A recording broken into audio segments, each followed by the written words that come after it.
In a world obsessed with appearances, it's easy to overlook those who shine the brightest, not through what they wear, but through who they truly are. This is Maison d'Élite, a restaurant known not just for its food, but for its clientele, polished, privileged, and proud. Here, image often walks ahead of integrity.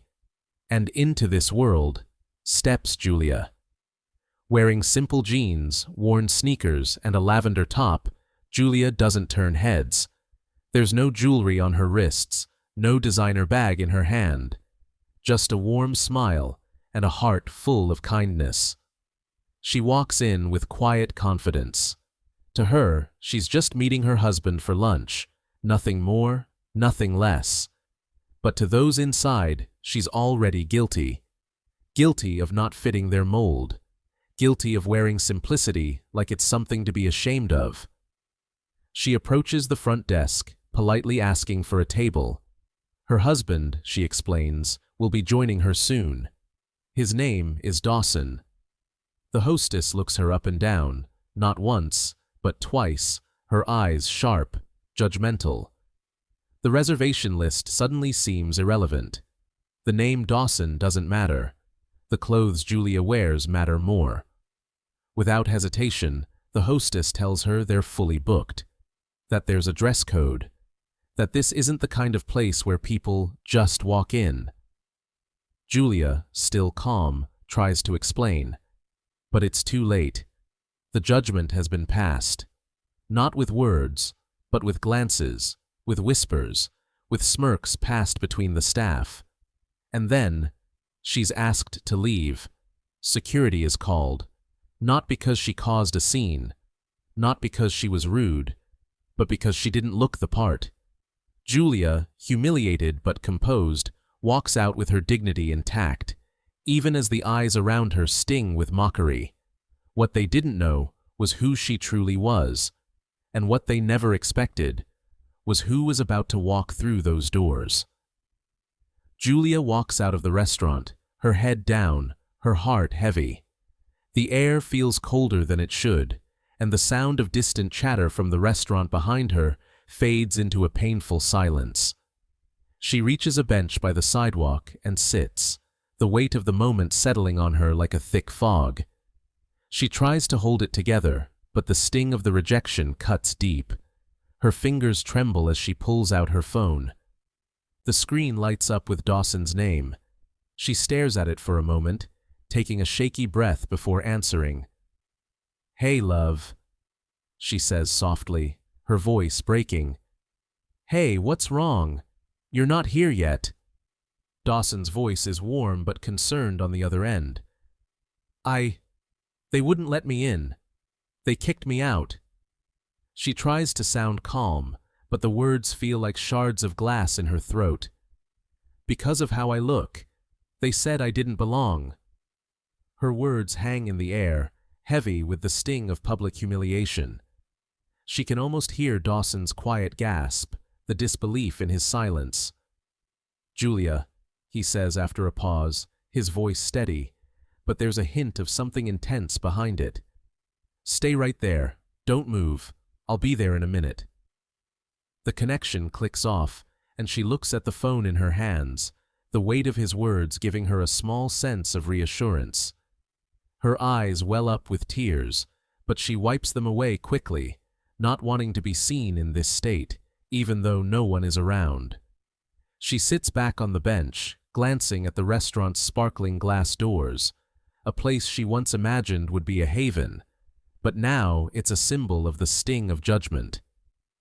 In the quiet, there's a flashback, a warm morning at a local shelter. Julia, in simple clothes, kneels beside a child, helping her tie her shoes. A man in a business suit walks by, oblivious to the scene of kindness unfolding just a few steps away. Julia's smile in that moment was genuine, filled with compassion, as she wiped a tear from the child's cheek. She wasn't wearing designer clothes, but she was wearing something far more valuable: empathy. The sound of tires screeching pulls her back to the present. She looks up just as a black car slows to a stop in front of the restaurant. But it's not just any car. A McLaren Senna. The car she had always heard about, the car that belonged to Dawson, sleek, powerful, and unmistakable. As the engine cuts off, the door opens. A tall, confident figure steps out, and the world seems to pause. It's Dawson, as commanding and certain as always, his suit impeccable. He scans the area, his eyes finding Julia in an instant. She stands up slowly, brushing away the remnants of her tears, her heart suddenly racing in her chest. Her body wants to turn away, but Dawson's gaze locks onto hers, and without a word, he strides toward her, each step powerful with purpose. She holds her breath. What was once a moment of deep rejection now begins to shift. The low hum of city traffic is suddenly interrupted by the roar of an engine. A McLaren Senna, gleaming like a predator in the sunlight, rounds the corner. Its sleek, aerodynamic lines reflect the surroundings: luxury, power, and precision. The sound of the engine's revs slices through the air, drawing eyes in every direction. It slows as it approaches the entrance of the restaurant, turning heads, causing conversations to drop mid-sentence. The car comes to a halt in front of Maison d'Elite, and for a moment, everything seems to stop. A hush falls over the street, the kind of silence that only comes when something extraordinary happens. The door opens. Dawson steps out. His presence is immediate, commanding. His suit is sharp, perfectly tailored, and every movement he makes is confident, like a man who owns the room without trying. He stands tall, his posture exuding authority. His eyes scan the restaurant, then find Julia across the street. Without a word, he moves toward her. His steps are measured, purposeful, as if he's already made up his mind about everything. Julia, standing frozen on the sidewalk, can't help but feel the weight of the moment. The tension in the air is palpable. Every eye outside the restaurant is now on them, whispering. He reaches her in a few strides. Dawson doesn't say a word. He simply opens the car door for her. Julia hesitates, looking at him, and then, with a small, uncertain smile, she gets into the car. Dawson closes the door behind her with a decisive click. The two of them are a perfect contrast. Dawson, powerful and composed. Julia, humble but strong. Together, they make their way toward the restaurant, hand in hand. Inside, Claire and the rest of the staff see them approaching. Their eyes widen in disbelief, but they say nothing. The murmurs from the guests grow louder, the whispers sharp and filled with curiosity. No one can quite believe what they're seeing. The staff, including Claire, are frozen in place as Dawson walks into the lobby, his confidence spilling into the room. Julia follows, her presence just as undeniable now, but in a different way, one of grace, resilience, and quiet dignity. They reach the hostess stand. Claire, standing behind the counter, is unable to hide her shock. Her mouth opens slightly, but no words come out. Her eyes flick to Julia's modest outfit, and then back to the power and elegance of Dawson. The contrast is stark. The moment is tense, the air thick with anticipation. Dawson looks at Claire, then calmly, deliberately speaks. Dawson stands at the hostess stand, his gaze unwavering as he looks at Claire. The tension in the room is palpable. The whispers die down, and all eyes are now on him. Claire opens her mouth to speak, but Dawson silences her with a look that commands attention, respect, and truth. He speaks slowly, his voice steady but sharp, cutting through the discomfort. "You judged her," he says, his words simple but heavy. "You judged her by what she wears, by how she looks. But you have no idea who she is. You have no idea what she's done today." Claire shifts uncomfortably, glancing around the room, unsure of how to respond. Her face turns pale as Dawson continues, his words gaining strength. She's wearing what she wore to help people today, to volunteer, to give, to care, not to impress strangers, not to fit into your world of shallow expectations. Julia stands quietly behind him, her expression calm and composed. She doesn't speak, but there's a quiet dignity in her presence, the kind of dignity that doesn't need to prove itself. Dawson turns to her, offering her a look of reassurance.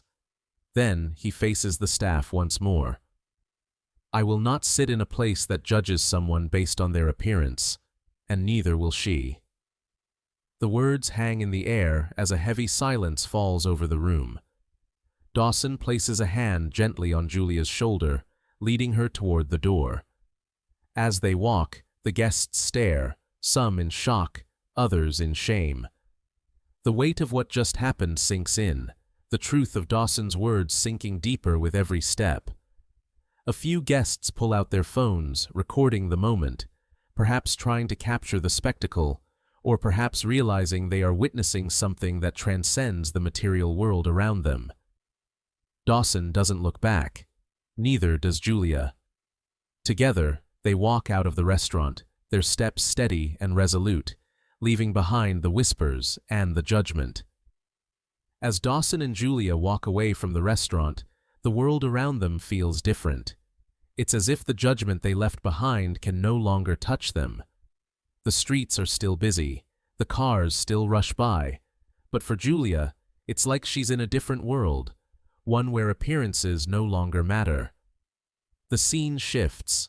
Julia is at a local shelter, her hands gently helping an elderly woman who's struggling with a bag of groceries. She smiles, her eyes kind, as she helps the woman across the street. A child runs up to her, showing off a drawing they made, and she crouches down to admire it, her heart full of warmth. The camera lingers on these moments, showing Julia's true beauty, not in the clothes she wears, but in the goodness that radiates from her every action, in the small gestures, the care, the heart that moves without needing recognition. Julia doesn't need the world's approval to be who she is. She's already made her mark, in the lives she touches, in the love she gives, and in the kindness that flows from her soul. The camera cuts back to the present, where Dawson watches Julia from a distance, pride and admiration filling his eyes. He knows she doesn't need to prove anything. She already has. The narrator's voice fills the silence. True worth isn't worn, it's shown. Never judge by appearance. The screen fades to black, and a final quote appears, glowing softly. Kindness, loyalty, and love have no dress code. The soft melody lingers, then fades away as the screen goes completely dark,